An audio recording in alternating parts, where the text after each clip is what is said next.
Halo pemirsa, kita berjumpa di segmen Sino News 5, ruang bincang yang bukan sekedar menyampaikan berita, tapi juga mengajak kita semua berpikir lebih dalam tentang apa yang sedang terjadi di negeri ini. Dan berikut berita hari ini yang kami rangkum dalam Sino News 5 bersama saya David Silahoy.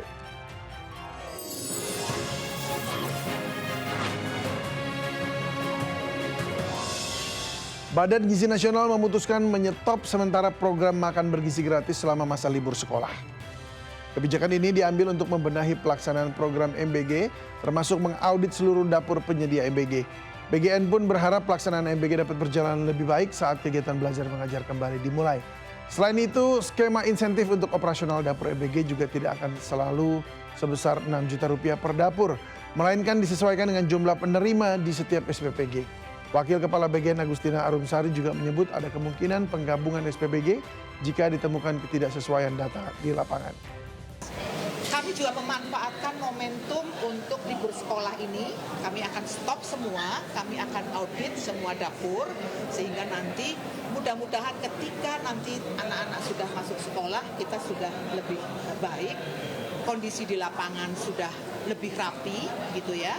Dan terutama tadi masalah data, saya kawal betul teman-teman Pusdatin kami, setelah data penerima manfaat itu fix ya, kami harapkan nanti insentifnya enggak fix 6 juta semua kan, sekarang kan diubah lah oleh yang dulu ya, bahwa penerima manfaatnya 1.500 pun insentifnya 6 juta, 500 pun 6 juta, kan yang dulu begitu. Nah kalau nanti kita sudah mengetahui berapa real penerima manfaat yang menerima dari SPPG tersebut misalnya ya, kan itu dampaknya nanti penata ulangan akan begitu. Mungkin kita akan gabungkan, bisa jadi ya, bisa jadi oh karena di daerah sana ternyata hanya ada sekian, kita akan gabungkan SPPG ini dengan SPPG ini dan seterusnya. Itu proses yang pasti akan mengikuti proses refocusing. Nah kemudian kita akan tetapkan insentifnya tidak begitu lagi dong, dan tidak sama juga, itu tidak sama juga. Proses hukum atas kasus korupsi di BGN masih terus bergulir. Sementara advokat Elsa Syarif menyatakan mundur sebagai pengacara Sony Sonjaya. Elsa menilai selama menjadi kliennya, Sony tidak jujur dalam memberikan keterangan. Tapi kalau nggak kayak begini, kan harusnya Pak Sony bisa bertanya atau tulis surat. Kenapa Bu Elsa nggak datang kan? Itu berarti kan ada seperti kebiasaan dia menulis surat itu kan? Biasa nulis surat. Kenapa sekarang dia nggak nulis surat ke saya? Dan saya kenapa jadi sulit sekali? Pokoknya saya mau titip surat aja nggak bisa. Baik.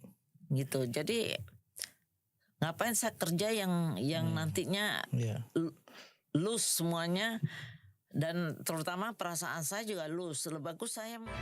Kementerian Energi dan Sumber Daya Mineral menganggarkan pengadaan kompor listrik yang akan digunakan masyarakat sebagai konversi penggunaan LPG. Menteri Energi dan Sumber Daya Mineral atau SDM Bahlil Lahadalia menjelaskan kompor listrik generasi terbaru kini lebih ramah bagi rumah tangga dengan daya listrik terbatas, sehingga masyarakat di desa-desa dengan daya listrik rendah bisa menggunakan kompor tersebut. Dalam rapat kerja yang digelar bersama Komisi 12 DPR RI di Jakarta hari Senin, Bahlil mengusulkan 815,56 miliar rupiah dalam RAPBN 2027 untuk program kompor listrik dalam rangka mengurangi ketergantungan impor LPG. Ia menjelaskan ketergantungan Indonesia terhadap impor LPG mencapai sekitar 80% dari kebutuhan nasional. Kondisi tersebut menyebabkan devisa negara terus terkuras setiap tahun untuk memenuhi kebutuhan energi rumah tangga. Nah ini sebagai tahap awal karena ada beberapa model kompor listrik yang sekarang kita mintanya itu di sekitar di bawah 900 kWh.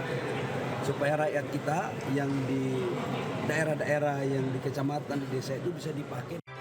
Pemirsa, masyarakat masih menanti harga sembako dan minyak goreng turun.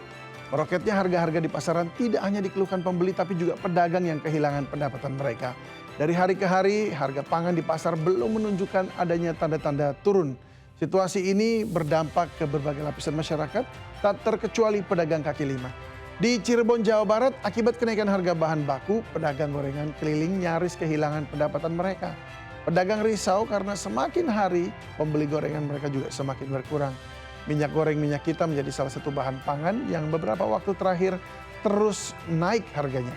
Di Bandung, Jawa Barat terdapat perbedaan harga mencolok antara pedagang pasar dengan Bulog.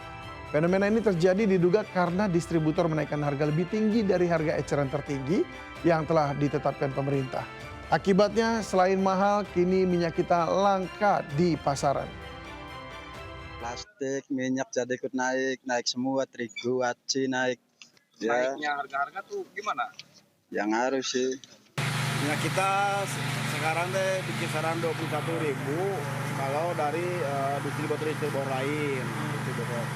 Kecuali kalau ada dari ini Bulog bisa 15. Tidak hanya harga kebutuhan pokok pemirsa, apotek-apotek di Indonesia mulai merasakan dampak nyata pelemahan rupiah.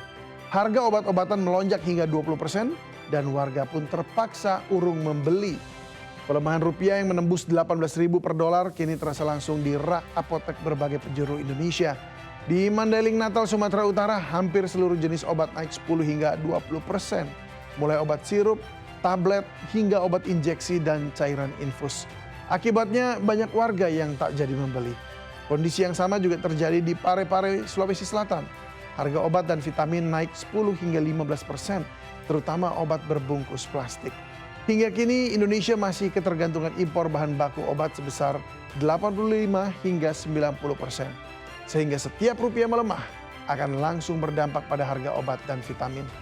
Menteri Kesehatan Budi Gunadi Sadikin menegaskan kenaikan harga obat 10 hingga 20% masih wajar. Namun industri dilarang ambil untung di atas angka itu. Selain itu pemerintah berjanji tidak akan menaikkan harga obat BPJS Kesehatan. Turun lah Bang, terakhir orang nggak jadi beli Bang. Oh ada juga gitu, Harganya Bang. karena tinggi harganya ya. Kayak minyak gosok itu semua obat-obat yang bebas kayak Promax, Introstop apa semua itu kenaikan itu 5-10%. Ya itulah tadi 5 rangkuman berita hari ini. Di balik setiap kebijakan ada konsekuensi dan di balik setiap headline ada harapan publik yang tidak boleh diabaikan. Dan kalau hari ini kita belajar itu adalah kekuasaan bisa dibongkar, kebijakan bisa ditantang dan suara publik kalau cukup lantang bisa mengubah arah. Saya David Silahoy. Sampai jumpa.